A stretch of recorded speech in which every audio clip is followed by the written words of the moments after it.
Good day guys, Mark here again and welcome back to my channel. If you're new to my channel, you love cars, DIYs, and anything car related, please consider subscribing and check out my playlist. Okay, magandang umaga mga ka-DIY. Ngayong araw, ituturo ko sa inyo kung paano magpalit ng spark plugs para sa inyong Toyota Rush. Applicable to any variants, G or E variant, manual man o automatic. Same procedure lang po.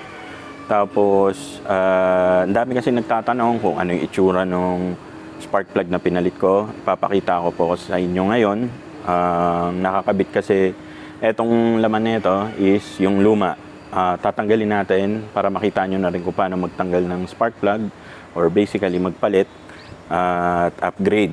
Yung ano naman nito, yung advantages, yung pinaka-common or pinaka-basic is lumakas yung hatak, mas lalong naging pino, tsaka tumipid ng gasolina. Nang bahagya lang naman yung Toyota Rush ko.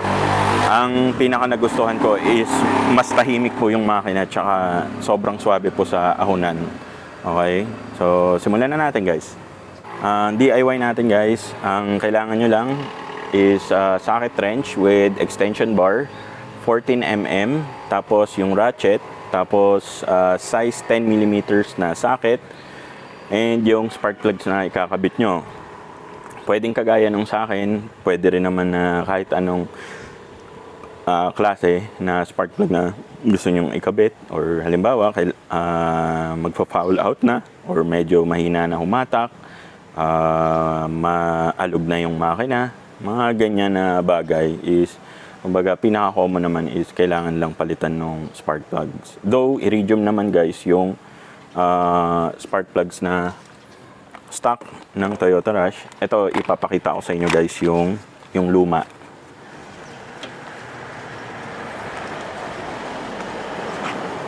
Ito yung box nung ano ko, yung pinalit.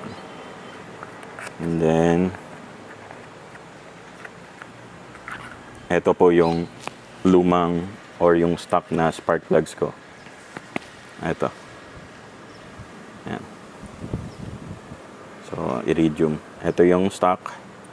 Mamaya itatabi natin side by side comparison nung nakakabit sa akin na DENSO rin. Okay? Okay. So, simulan na natin guys. Hindi ko nababaklasin lahat. Yung process kasi is the same. So, ang tip na ibibigay ko sa inyo, ang palitan nyo ang spark plug one by one para hindi kayo malito kasi may firing order po yan. Okay? Ibig sabihin hindi yan sabay-sabay nag-i-spark. Okay? Meron niyang cycle, kumbaga. So, ito na lang ang palitan natin, itong nasa pinakaharap. Ang unang-una nyong gagawin is, of course, tanggalin nyo muna tong socket. Okay? Pwede nyo naman tanggalin niya ng sabay-sabay kung kabisado nyo.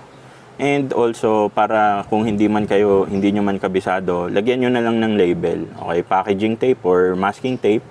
Balutan nyo dito.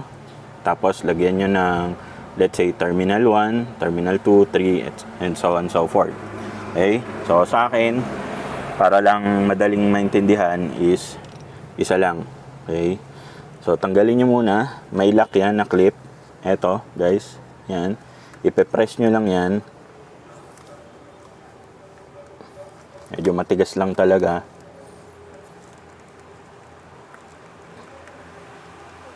Yan. So, pagka nabunot nyo na, ang susunod yung gagawin is aalisin nyo yung lock nung ano ba to? Yung ignition. Spark plug cap / ignition socket. Kasi yung technology ng Toyota, ng Rush natin is, kumbaga, direct ignition na to. Hindi na to dadaan ng high tension wire at hindi na rin po ito gumagamit ng ignition coil. Kumbaga, ano to, from distributor coil, syempre due to technical advancement, direct na po. Okay, so ito, isa lang naman yan, yung lock. And then, natatanggal nyo na yung mismong cap. I-twist nyo lang ng konti. And then, ito na. Okay.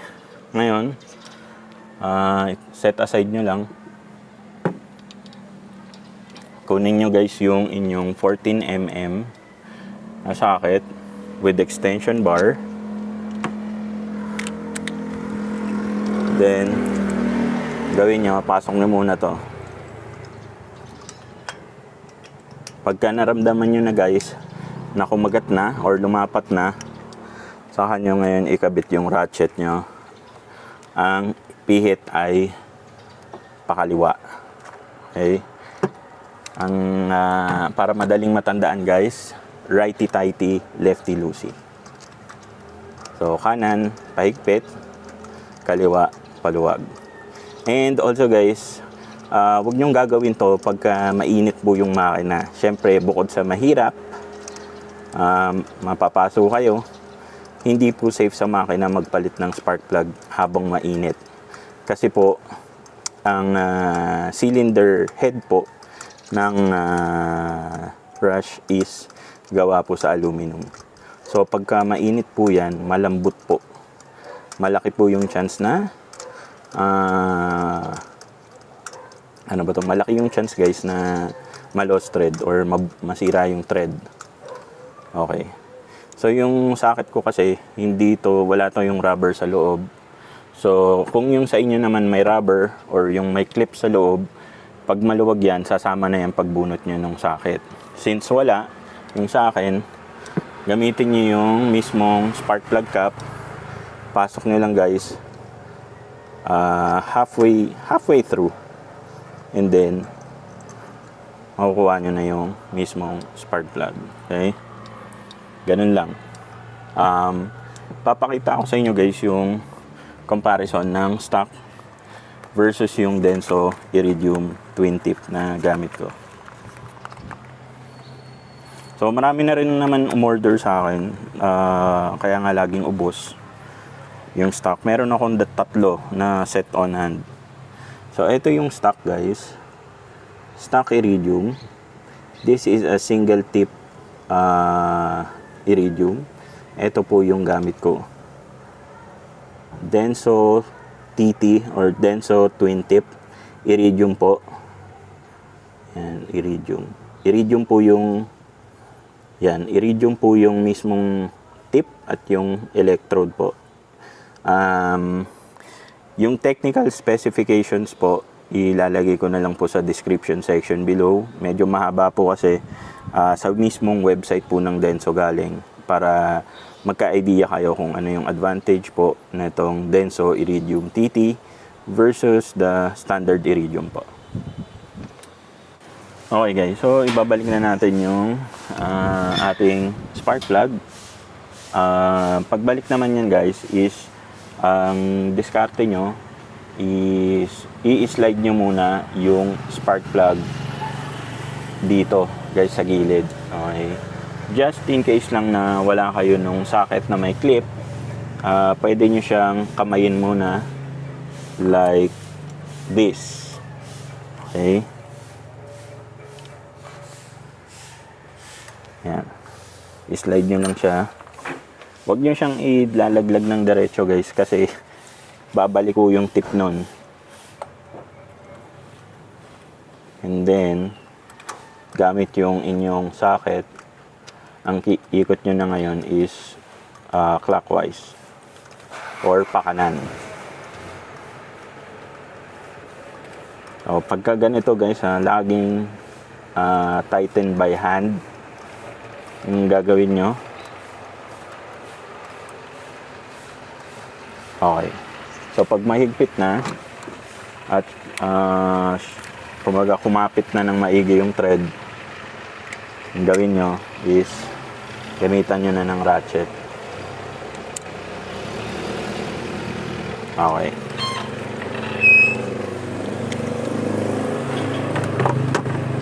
Ito na yung coil. Ito yung next in line. Spark plug cap kumbaga. So, ito guys, ito yung tinatawag na weather cap. Ito. So, eto, make sure na lapat yan dito sa labi ng valve cover. Kasi, ito yung, kumbaga, water seal. Pag ito po kasi napasukan ng tubig, sure po yan, mamamalya yung makina nyo. Okay? Kasi, tatalon po yung kuryente. Okay? So, pagbalik, parehas lang po ang procedure.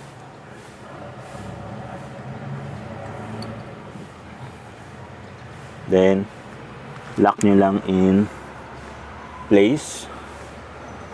Ihuli na natin yung socket. Sunod na natin tong mismong bolt.